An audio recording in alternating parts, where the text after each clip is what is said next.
We're back with Mark Hibbs from Adamas. I get really nervous when everybody when everybody flocks in one direction. It just tells you, you're just setting yourself up for tears at some point, right? Potentially. Mm-hmm. Are you talking about people running into treasuries or any kind of fiat sovereign debt whenever there's a problem, right? Right. Yeah, I mean it's certainly been a characteristic of the problems kind of post Lehman. Why? Because they're safe. I mean, what can I tell you? I mean, obviously the contagion risk out of Europe is always potentially there when it comes to stock purchases. You know what? They're not safe.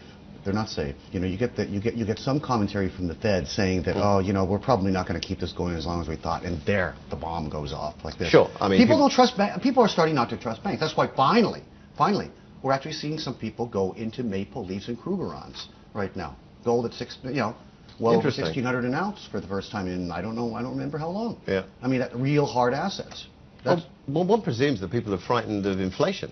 Why else would you buy gold? Well, because you don't trust money. So you're looking at kind of a debasement of the currency, That's which what's is going on, inflation. isn't it? Yeah. That's what's going on, isn't it? Well, I kind of slightly disagree because I don't necessarily equate Fed purchasing treasuries or say the Bank of Japan purchasing JGBs as necessarily printing.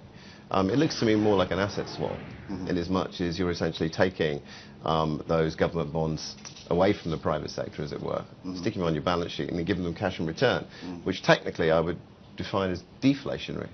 Okay. Well, the Japanese have done a very nice job of debasing their currency, while at the same time talking out of the other side of the mouth, saying this is not about the currency, it's about, ending deflation. I see your point, but essentially what have they done? They haven't really done anything yet. Which brings me to my point. Why are you so excited about Japan then? I mean, I love the idea that Mr. Kuroda is talking about the need for speed and everything. It's very interesting. I mean, essentially we think that QE works primarily through the sentiment channel. I mean, if people believe that what the central bank is doing is essentially debasing the currency, or to coin a phrase, debt monetization, then they tend to sell the currency. Which is exactly what the Japanese government want.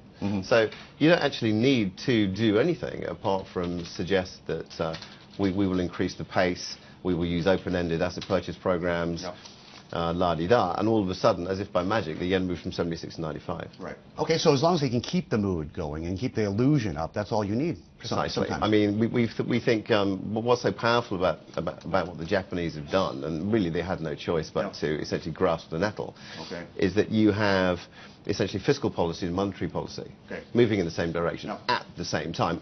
Compare and contrast with the UK. Buy what in Japan? Quick answer. I just need one line from you. Buy the top, ETF, go in at the top, from the top down? We think that, I mean, we could give you chapter and verse on what we think is going to do well. No, don't do that. But I'm not going to do that.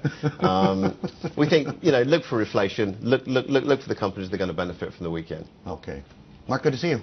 Thank you very much. Congratulations on the new home, okay? Everything Thank you very much. Good. All right.